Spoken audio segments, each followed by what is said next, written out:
É mais uma entrevista aqui no Jornal da Rede Alesp. Nós vamos conversar agora com o médico cirurgião cardiovascular Marcelo Sobral. Ele fala com a gente sobre as mortes em casa por doenças cardíacas que cresceram nessa época de pandemia, né? Pois é. Bom dia, doutor Marcelo. Bem-vindo ao Jornal da Rede Alesp. Tudo bem? Bom dia, tudo bom? Mais uma vez é um prazer estar com vocês aqui, hein? Pois Muito é. obrigado. Obrigado, senhor. E, doutor, justamente esse número, né, do aumento de 30%, então, nas mortes com relação a doenças cardiovasculares. Como prevenir, então, nesse momento? As pessoas continuam receosas de continuar seus tratamentos, de ir ao médico? Então, esse é um dado bastante interessante. Eu já vi até uma porcentagem até maior que essa, né? 30%, mas já vi até 70% de aumento de mortalidade em relação ao mesmo período do ano passado. Essa é uma situação bastante complicada, né? Porque houve muito medo, né? E ainda há muito medo das pessoas saírem. Existem três motivos principais, né? A qual as pessoas acabam tendo esse desfecho, né? É o medo de pegar Covid indo ao hospital, né? É o medo de pegar um remédio e comprar um remédio, e é o medo de ir até o consultório médico, né, para fazer essa avaliação periódica. Então, acaba, principalmente os cardiopatas, as pessoas que têm problema no coração, ou os hipertensos, acabam que não seguem o tratamento proposto, né? Já é difícil seguir naturalmente sem pandemia, porque existem vários entraves, né, para que as pessoas aderem ao tratamento. E ainda mais com essa pandemia, a coisa ficou bastante grave. Então, eu acho que acho não, né? Tenho certeza que acho que deveria todo mundo, né, ter uma consciência melhor em relação ao coronavírus e colocar cada coisa no seu lugar, né? E às vezes tem muito medo extremo, né? E aí depois a gente pode até conversar sobre isso. Doutor, quando a pessoa deve ou não procurar um pronto-socorro? Qual é o momento, né? Que sintomas a pessoa está sentindo? Que sintomas? Como diferenciar, né, essa questão de um atendimento médico, às vezes uma telemedicina, ou o momento certo de procurar um hospital para atendimento? A gente sabe que doença do coração acontece muito de repente também, né? Na verdade, assim, esse é um tema bastante interessante que você abordou, né, que entra uma parte um pouco de subjetividade. Eu já tive contato com inúmeros pacientes e tem isso. Tem pacientes que sentem mais, né? Sente mais a doença, sente mais sintomas, gostam de estar se medicando. É, tem, tem pacientes e pacientes. E tem pacientes que evitam tomar remédio e etc. Evitam falar de doença. Então, existe uma gama muito grande de pacientes. Então, a dica que eu dou assim, se a pessoa sentir algo diferente do que ela vem apresentando, ela tem que procurar uma ajuda, né? Que como, por exemplo, eu não entendo nada de engenharia. Se surgir uma dúvida em relação à engenharia ou sustentação da minha casa, eu não vou saber, eu vou procurar um especialista. Quem não é médico, né, não dá para imaginar que aquela doença, aquele sintoma vai passar rápido ou é leve. Então, qualquer coisa que surta dúvida, qualquer coisa que seja diferente do que vem acontecendo, tem que procurar o hospital, né? E também tem uma curiosidade nisso, né? Às vezes sai na televisão um tipo de doença, no dia seguinte o pronto-socorro está lotado de gente se queixando dessa doença. Existe uma sugestão também em relação a alguns meios de comunicação, que também eu presenciei isso bastante, né? Quando fala muito de dengue, aparece um monte de gente com sintomas de dengue. Mas isso é só apenas uma curiosidade, isso não só para ilustrar esse panorama. Então, as pessoas têm uma sugestão que ajuda ou atrapalha a ida ao hospital. E, em resumo, qualquer probleminha diferente que tenha, tem que ir para o hospital. Agora, doutor, uma outra questão, né, que se fala, questão do estresse, né? Estresse e saúde do coração, como é que funciona? Quais os hábitos, então, que pode desencadear uma coisa ou outra? Tem essa relação mesmo? Ou é só um mito? Como é que é, doutor? Não, o estresse, se você me perguntar qual que é o principal problema atual e futuro da humanidade, vai ser o estresse, né? Se a gente lembrar o conceito do estresse, que é uma desadaptação do ser humano ao ambiente que ele vive, por isso que causa o estresse, esse estresse ele vai levar desde um caso leve, né, um estresse fisiológico, a qual a gente passa em qualquer momento, ou que a gente levanta muito rápido, ou a gente tem alguma preocupação que seja leve, até o estresse que causa problema, né? Um estresse crônico, ele leva a várias alterações hormonais, né? E ele é um principal causador de muitas doenças, né? Uma delas é o problema no coração, tem uma incidência muito forte no câncer também. Então, o estresse ele é uma situação que deve ser combatida em qualquer momento, com certeza. Ah, como é que ficaram aí, né, a questão dos males do coração durante a pandemia? Como é que o senhor vê isso na prática do dia a dia? O que o senhor percebeu que houve de mudanças nesse momento em que as pessoas estão mais isoladas? Então, o que aconteceu, né, foi que aumentou o número de mortes por problemas no coração. Aquele coração que estava equilibrado de algum paciente, às custas de medicação, às custas de acompanhamento periódico, às custas de exames diagnósticos sequenciais. E isso, a partir do momento que as pessoas acabam não fazendo, existem mais pessoas morrendo por consequência disso, né? Eu acho que é séria, a pandemia é séria, né? Eu acho que o Covid é sério, mas o Covid é um dos vírus, um dos problemas, e nem é um dos problemas que tem uma letalidade alta, né? Eu acho que a gente já deveria trabalhar a reflexão em relação a isso, para que outras doenças não percam espaço e não matem mais que está matando o Covid agora. E, doutor, você falou uma coisa muito interessante. Claro que nesse momento todas as atenções estão voltadas para a questão da Covid, de tratamento, de diminuição de mortes. Porém, a gente não pode esquecer como também as doenças cardiovasculares, outras doenças, né? Então, eu gostaria que o senhor falasse para quem está ouvindo, vendo a gente, a importância da prevenção, a importância de continuar os seus tratamentos de rotina, mesmo nesse momento de pandemia. Então, eu vou só citar um exemplo, por exemplo, comigo, né? Eu não parei em nenhum momento em relação a atendimento de paciente, né? Eu venho atendendo desde março, eu não parei, não tenho como ficar em isolamento, porque a gente tem que ir a campo, tem que atender, tem que fazer consultório. E se eu contrair a doença, eu não senti, né? E eu recentemente, tem um mês aí, eu fiz o sorológico, mais para desencargo, e veio o IgM e o IgG negativos. Isso quer dizer que quer dizer duas coisas. Ou eu peguei, né?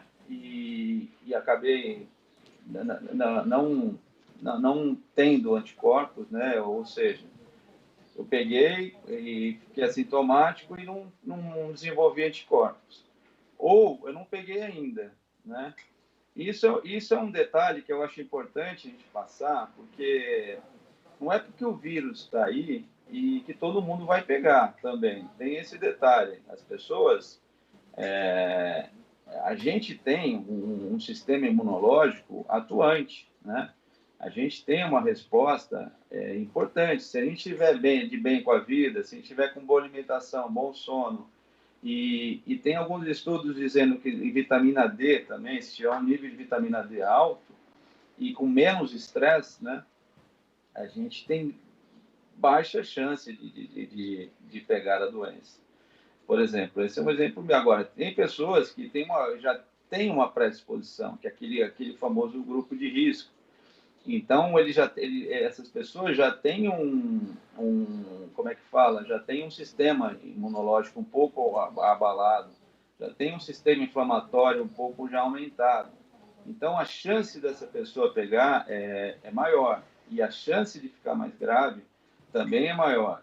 Então, o que eu quero dizer é o seguinte: se a gente fizer o nosso papel, o que é? Reforçar nosso sistema imunológico, tomar as precauções necessárias, podemos tirar o medo, né, do nosso cardápio aí da vida, né?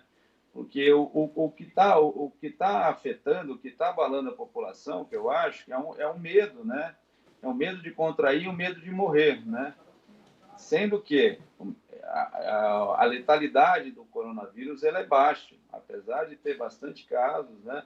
Se você for analisar a nível de um caso por milhão, ele é baixo. Então, as pessoas poderiam trocar o medo por uma preocupação natural e a qual as pessoas buscassem uma prevenção e tocasse a vida. Tocar a vida significa fazer as prevenções em relação a outras doenças, praticar atividade física, ter uma qualidade de sono boa, ter uma dieta boa. Só que quando a pessoa fica preocupada, fica com medo, o nível de estresse aumenta. E o estresse libera cortisol, e o cortisol ele diminui um pouco a imunidade, né? Então, na verdade, a gente sempre tem que ficar atento em relação a isso, né? Doutor, agora falando dessa relação do coronavírus com as doenças do coração, né? O que ocorre, né, quando a pessoa que está infectada com coronavírus, o que acontece quando o vírus atinge ali o coração? Então, esse vírus, né, o coronavírus, eu tenho até uma aula disso, várias pessoas já me chamaram para dar, eu fiz uma revisão muito interessante. O coronavírus ele não é um vírus recente, né? A gente teve o coronavírus 1 em 2003, e ele é de uma família bastante numerosa, né? E esse vírus, ele é da flora normal do morcego. Então, esse vírus ele tem uma predileção muito grande por sistema respiratório, né? Pela parte pulmonar. Ele é um vírus que, quando ele causa a doença, quando ele instala a doença, é uma doença que causa uma inflamação muito grande. Então, por isso que o pulmão ele acaba ficando com aquela característica um indivíduo fosco no raio-x, né, que a inflamação ela fica disseminada e, consequentemente, causa uma falta de ar, né, importante, porque essa inflamação vai tomando conta dos alvéolos e a pessoa acaba ficando com essa falta de ar. E essa inflamação ela acaba cometendo também outros órgãos, né, como o rim, como o coração. E no coração ocorre uma miocardite, que é uma inflamação do músculo do coração. Essa miocardite leva a uma diminuição da função cardíaca, né? Temporária ou um pouquinho mais prolongada. Mas isso são relatos. Essa miocardite está sendo estudada ou está sendo rastreada de pouco tempo, né? Há pouco tempo. Então, ainda não tem um panorama oficial, final, de como vai evoluir. Se vai ser uma coisa rápida, se vai ser uma coisa, se vai deixar sequelas a médio e longo prazo. Porque a doença, o estudo dessa doença, a repercussão desse vírus em relação ao corpo humano a nível mundial está sendo ainda está em curso. Os estudos ainda estão sendo feitos e ainda tem pouco tempo, né? Doutor, aproveitar o senhor aqui, então, para tirar algumas dúvidas, né? Talvez o pessoal que está em casa, quem tem algum familiar com problema cardiovascular, do coração, enfim. Os sintomas não, o vírus, né, a Covid-19, ele pode acelerar o processo de infarto de uma pessoa? Isso é real? Existe ou não? Pode acelerar sim, né? Porque, como eu disse, o coronavírus ele é um vírus que causa uma inflamação muito grande. E o grande problema nas coronárias é quando tem uma inflamação muito grande, né? Porque se você pensar, o calibre de uma coronária, ele é do tamanho daquela carga de uma caneta esferográfica. Tem 1,5 milímetro, mais ou menos. Então, se você tem um corpo inflamado, né, existe, e também tem um detalhe, não são todas as pessoas que vão infartar quando pegam o coronavírus. Exclusivamente, ou quase exclusivamente, as pessoas que já tenham algum grau de obstrução, já tenham uma placa de gordura nas coronárias. Essas pessoas têm uma tendência maior a infartar caso o coração fique mais inflamado. Por isso que as pessoas não podem deixar de fazer um acompanhamento, né? Principalmente com o cardiologista, e principalmente as pessoas que têm algum grau de doença no coração. Porque as pessoas que têm doença no coração, elas já sabem e elas já fazem acompanhamento. Porque o coração ele já vai dando mostra que ele já não está bom, a pessoa já vai ficando um pouco cansada, já vai ficando com falta de ar, às vezes dói o peito. Então, essa pessoa já procura ou a hipertensa, já faz um acompanhamento. Então, não pode parar esse acompanhamento. Esse que é o grande problema, que a pessoa acaba parando com receio de quem não pegou, com receio de pegar, né? Caso vá procurar algum serviço médico. E também tem outro detalhe, porque no começo da pandemia, os hospitais, eles tentaram ficar o máximo possível exclusivos, né, para a pandemia. Então, várias cirurgias seletivas foram suspensas, só urgências que aconteciam. Então, houve uma parada geral em relação a outras especialidades, né? Agora, doutor, uma questão importante é o tratamento continuado e o tratamento precoce também, né? Eu vejo, por exemplo, eu tenho hipertensão, tenho que tomar um remédio diário para hipertensão. Não adianta eu postergar isso e sofrer as consequências mais tarde, né? É preciso continuar o tratamento durante toda a vida, igual você estava falando aí, né? Quer dizer, preciso seguir. É muito importante seguir aí a orientação médica e os conselhos e continuar o tratamento ao longo da vida, para que depois, mais tarde, você não vá sofrer, ou, enfim, ou pode não ter nem mais tarde, né, nesse caso. Não, com certeza, você falou tudo. O tratamento para hipertensão é um outro tema também bastante interessante para ser discutido, porque existem muitas pessoas hipertensas, em torno de 25% da população tem algum grau de hipertensão, né? Então, eu vou te falar uma coisa, né? Nem 50% sabem que são hipertensos. Dos 50%, nem metade procura um atendimento médico, né, constante.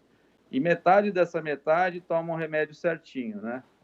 Aí, então, em torno de 15%, até menos, né? Isso a nível americano, dados americanos, faz o tratamento certinho da hipertensão. E a hipertensão é uma doença por vezes silenciosa, que acaba causando muito problema a nível renal, pode causar AVC, né, o acidente vascular cerebral hemorrágico, né? Então, ela precisa ser tratada. E agora, nessa pandemia, o pessoal acabou não indo atrás disso. E é complicado. E ainda no começo da pandemia, falaram, eu acho que eu até falei com vocês isso, falaram que aquele inibidor de ECA, o hipotensor, o Capotem, o Captopril, né, que passa no posto, eles diziam que poderiam propiciar a evolução, o crescimento do vírus, porque o vírus ele usa essa enzima conversora de angiotensina, que é o ECA, e o remédio para baixar a pressão inibe o ECA, né? Então, no começo ainda teve esse contexto que as pessoas aí se questionavam se tomavam ou não remédio para baixar a pressão. Então, eu acho que muita coisa vai ser mudada quando essa pandemia passar em relação à distribuição das informações, né? Que eu acho que deveria ser um pouquinho mais criteriosa, né? Doutor, a gente está falando, claro, de indivíduos adultos, né? Mas eu queria que o senhor nos desse um panorama com relação às doenças cardiovasculares em crianças e adolescentes, né? E nesse momento também de pandemia, como cuidar? Às vezes os pais também ficam com esse receio de levar as crianças ao médico, continuar seus tratamentos. Como é que está a situação nesse sentido de crianças e adolescentes? Então, a letalidade de criança é muito baixa, né? Quando a gente fala letalidade, é o potencial de morte que tem esse vírus. É baixíssimo, é próxima de zero. Então, a criança raramente vai se infectar, vai ter sintoma e também raramente, muito mais raro, vai falecer por conta disso, né? Então, vale a mesma orientação no sentido de levar, fazer as prevenções normais. É lógico que cada pessoa, cada médico e cada jornalista, cada um em cada sua profissão tem os seus medos e receios. Temos que respeitar, né? Por isso que existem recomendações. Recomendações não são... Doutor, Oi. se eu puder falar um pouquinho mais próximo do microfone, que está longe o áudio, acho que o senhor está tampando o microfone, deu uma melhorada. É porque tem hora que a gente não está escutando. Pode continuar o que o senhor estava falando, por favor. Tá, então, acho que melhorou aqui, né? Melhorou. Vê se melhorou. Melhorou. Tá. Então, eu estava falando que cada pessoa tem o seu receio, o seu medo, né? Então, existem recomendações. Tem pessoas que não querem sair de casa, eu já conheci, que não saíram de casa, só vão sair se tiver vacina. Ao ponto que outras pessoas, elas fazem as recomendações impostas pelo Ministério da Saúde, a OMS, e seguem a vida. Agora, quem tem alguma doença, tem que buscar o atendimento médico, tem que manter esse atendimento médico de qualquer jeito, ou telemedicina, ou presencial, isso vale para as crianças, para os adultos. Agora, uma população normal, que não tenha doença, se quiser seguir as recomendações, é o ideal, né? Mas, a partir do momento que siga as recomendações, o ideal é esse medo ir desaparecendo, né? E acreditando numa recomendação e seguindo a sua vida. Eu acho que esse seria o cenário ideal, na minha concepção. Sim, doutor, continuando ainda com relação a crianças e adolescentes, claro, o senhor falou com relação à Covid-19, se ela impulsionaria alguma outra questão em crianças já cardiopatas ou não, mas também aproveitando essa prestação de serviço para os pais que estão em casa nos ouvindo, né? Como identificar, ou há essa possibilidade de identificação para uma criança, um adolescente que seja mais predisposta à doença cardiopata, além da questão da obesidade, alguma questão física, se a criança brinca e sente um cansaço muito rápido. Eu queria que o senhor desse essa prestação de serviço, então, para os pais que nos assistem agora. Então, podemos lembrar alguns dados, né? Em torno de 80% das pessoas que se infectam e desenvolvem o Covid, 80% apresentam ou se apresentam assintomáticas ou com sintomas leves e como se fosse um resfriado, um estado gripal, né? Coriza, pode ter um pouquinho de febre, é como se fosse uma gripe. Esses são os sinais mais leves, né? que em torno de 80%. Os outros 20% vão desenvolver uma insuficiência respiratória, né? Aí depende do grau, ou leve ou até mais importante. É que a criança, ou basicamente a criança que você acabou de perguntar, ela está brincando e ela se cansa com mais facilidade, né? Isso é uma característica que já deve ser exposta e tomar uma atitude em relação a eles. Que criança que está bem ativa e de repente ela não consegue, está com uma falta de ar, isso é bastante importante para ir buscar ajuda. Mas lembrando, né, que a gente passou por uma endemia também do vírus influenza, né? O ano passado, um tempinho atrás, estava falando de muito de dengue hemorrágica, dengue normal, né? E esse ano não se falou nada disso, falou só apenas do Covid. Então, e também não necessariamente, né, que um estado gripal, uma coriza, seja Covid, mas tem que buscar, como eu falei no comecinho, qualquer mudança no estilo de vida, no comportamento, tanto de criança quanto de adulto, tem que ir atrás, tem que buscar o diagnóstico. Então, Marcelo, muita gente pergunta se tomar vitamina D ajuda aí nos males do coração. Ajuda. Inclusive, eu estava falando com um médico, um amigão meu, que ele trabalha eu estava falando hoje, agora há pouco. Inclusive, ele até me mandou mensagem aqui, depois eu vou responder para ele. Porque eu quero algum material dele para eu postar na minha rede social, porque eu já falei de vitamina C já há uns 3 anos, já faz uns 3 anos, até num programa lá na Gazeta, e a vitamina D é super importante. Ela é equivalente a um hormônio e ela tem uma atuação marcante no sistema imunológico e no metabolismo do cálcio. Ela diminui a osteoporose e ela reforça o nosso mecanismo, no nosso sistema imunológico. Então, manter uma vitamina D em níveis normais, né, ou até um pouco acima, já tem estudo dizendo que previne contra a entrada do vírus no nosso organismo, porque ela reforça o sistema imunológico. E aí você vai me perguntar, mas quem não tem dinheiro para repor? Tem uma solução barata que é responsável por 80% da nossa produção de vitamina D livre, que é o sol. Tá?